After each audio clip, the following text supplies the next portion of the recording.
रूस यूक्रेन युद्ध को आज 3 साल से भी ज़्यादा हो चुके हैं। आज के समय में ये सिर्फ दो देशों की लड़ाई नहीं रही है, ये एक ऐसा संघर्ष बन चुका है जिसने पूरी दुनिया को हिलाकर रख दिया है। हजारों जानें जा चुकी है, लाखों लोग अपने घर छोड़ने पर मजबूर हो चुके हैं और 2025 में पहली बार इस युद्ध को रोकने की वास्तविक कोशिश सामने आती दिखाई दी। पर अब यूक्रेन ने फिर से रूस के मिलिट्री बेस पर अटैक कर दिया है। तो सबसे बड़ा सवाल यही है, क्या रूस और यूक्रेन के बीच ये युद्ध रुक पाएगा या ये युद्ध और भी देशों को अपने आगोश में ले लेगा और तीसरे विश्व युद्ध की शुरुआत कर देगा। 2022 की एक सुबह जब सर्द हवा चल रही थी, कीव की गलियों में लोग रोज की तरह काम पर निकलने की तैयारी कर रहे थे, लेकिन तभी आसमान से धमाके की आवाज़ आई। उस दिन यानी 24 फरवरी 2022 को एक शांत सुबह युद्ध की चीखों में बदल गई। रूसी टैंक यूक्रेन की सीमा लांघ चुके थे, बम, मिसाइलें और ड्रोन सब कुछ गिर रहा था, लेकिन किसी को समझ में नहीं आ रहा था कि हो क्या रहा है। रूस के राष्ट्रपति पुतिन ने कहा, हम यूक्रेन को नाजियों से मुक्त कर रहे हैं, लेकिन दुनिया जानती थी ये लड़ाई सिर्फ दो देशों की नहीं, ये लड़ाई थी hunger of power versus protection of sovereignty की। पुतिन का असली डर था नाटो, उसे डर था कहीं यूक्रेन उसके सबसे बड़े दुश्मन की ओर ना झुक जाए। और यूक्रेन वो कह रहा था, हम जिंदा रहना चाहते हैं, आज़ाद रहना चाहते हैं। उस सुबह युद्ध शुरू हुआ और उसके साथ शुरू हुई ह्यूमन ट्रेजेडी। मारियोपोल, एक ऐसा शहर जो कभी समुद्र से जुड़ता था, अब राख बन चुका है। एक महीने के भीतर 20,000 से ज़्यादा नागरिक मारे गए। कीव के पास बुचा नाम का एक छोटा सा कस्बा, जहाँ सड़कों पर लाशें पड़ी थी, आंखों पर पट्टी बंधी थी, हाथ पीछे बंधे हुए थे। एक बार फिर हजारों निर्दोष लोग युद्ध की भेड़ चढ़ चुके थे। ऐसे में यूक्रेन के प्रेसिडेंट जेलेंस्की ने पूरी दुनिया को पुकारा, हमें हथियार दो, मदद दो, वरना हम मारे जाएंगे। और दुनिया के बहुत से देशों ने सुना यूक्रेन को मदद मिलती है। अमेरिका से हिमरस, यूके से टैंक और यूरोप से हथियारों की बाढ़ आ गई थी, लेकिन इसकी कीमत पूरे विश्व को चुकानी पड़ी थी। रूस ने यूरोप को गैस देना बंद कर दिया, दुनिया भर में अनाज के दाम आसमान छूने लगे, अफ्रीका में भूख बढ़ गई, एशिया में महंगाई है ना वो बेकाबू हो गई।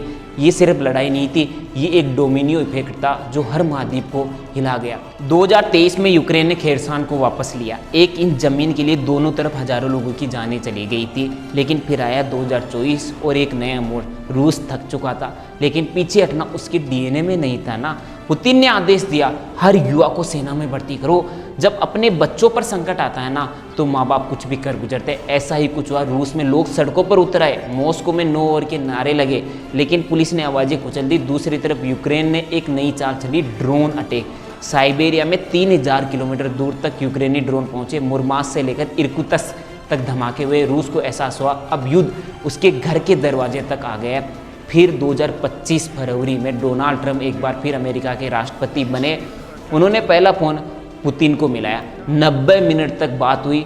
फिर उन्होंने कह दिया कि जेलेंस्की एक तानाशाह है, जो यूक्रेन के प्रेसिडेंट जेलेंस्की है ना, वो एक तानाशाह है। दुनिया हिल गई, यूक्रेन को लगा उसकी सबसे बड़ी ढाल अमेरिका अब उसके पीठ में छुरा घोंप रहा है।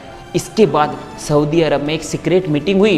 रूस और अमेरिका आमने सामने थे, लेकिन यूक्रेन वहाँ मौजूद नहीं था। यूक्रेन अकेला पड़ता जा रहा था। फिर 16 मई 2025 इस्तांबुल, तुर्की में दो देश एक साथ बैठते हैं। एक था रूस जो युद्ध से थक चुका था लेकिन जिद्दी भी था, दूसरा यूक्रेन जो घायल था लेकिन हार मानने के मूड में नहीं था। उनकी उस दिन 4 मुद्दों पर बात होती है, कैदी वापसी, हजार युद्धबंदियों की अदला बदली, सीज फायर प्रस्ताव। रूस ने शर्त रखी, 4 इलाकों से पीछे हट जाओ। शांति समझौता का मसौदा तुर्की ने पेश किया, लेकिन रूस और यूक्रेन दोनों ने ही साइन नहीं किया। पर दोनों एक बात पर सहमत हुए कि जो मरे हुए सैनिकों की डेड बॉडीज है ना, वो वापस लौटाई जाएगी। देखा जाए तो ये कोई संधि नहीं थी, ये युद्ध के बीच एक इंसानियत की झलक थी। लेकिन इस्तांबुल में हाथ मिलाने के कुछ ही घंटों के बाद यूक्रेन ने साइबेरिया में रूस की 5 एयरबेस पर ड्रोन हमला कर दिया। मुर्मांस्क, इर्कुत्स्क, रयाजान में अचानक से अफरा तफरी मच चुकी थी। रूस की मिनिस्ट्री ऑफ डिफेंस ने पहली बार माना, हमारी हवाई सुरक्षा फेल हुई है। ऐसे में वही हुआ जिसका सभी को डर था। पुतिन ने यूक्रेन पर मिसाइलें बरसा दी। दुनिया फिर वहीं खड़ी थी जहाँ 3 साल पहले थी। कुछ ही दिन बाद यानी हाल ही में 1 जून को यूक्रेन ने रूस की 4 डीप मिलिट्री एयरबेस पर 117 ड्रोन से अनप्रेसिडेंटेड अटैक किया, ऑपरेशन स्पाइडर वेब नाम से। इस मिशन में Tu-95 A-50 जैसे 34% रूसी बॉम्बर जो न्यूक्लियर हमले में सक्षम थे ना, या तो वो नष्ट हो गए या डैमेज हो गए। ये अटैक 18 महीने की सीक्रेट प्लानिंग का हिस्सा था, जिसमें ड्रोन को लकड़ी के कंटेनरों में छिपाकर अंदर पहुंचाया गया था। रूस को करीब $7 अरब का नुकसान हुआ। पर सवाल यही है, क्या रूस अब शांत बैठ पाएगा? अब सवाल सिर्फ यूक्रेन का नहीं है, अब सवाल पूरी दुनिया का है। अगर ये युद्ध नहीं रुका तो क्या तीसरा विश्व युद्ध आ जाएगा? क्या रूस न्यूक्लियर अटैक करेगा? क्या यूक्रेन और नाटो एक साथ आ जाएंगे, या फिर कोई तीसरा रास्ता निकलेगा? एक रास्ता जिसमें रूस को अपनी जीत छोड़नी होगी और यूक्रेन को अपने गांवों के साथ कॉम्प्रोमाइज़ करना होगा। शायद यही शांति की कीमत होती है, आसमान, दर्द और पॉलिटिकल बैलेंस का एक कड़वा घूंट। क्या रूस अब खामोश रहेगा या यूक्रेन के आसमान में फिर से आग बरसेगी? आपको क्या लगता है? कमेंट में ज़रूर बताएं। क्या ये युद्ध थम पाएगा? वीडियो को लाइक करें, शेयर करें। अगर आप चाहते हैं ऐसी और इनसाइटफुल कहानियाँ तो चैनल को सब्सक्राइब करें।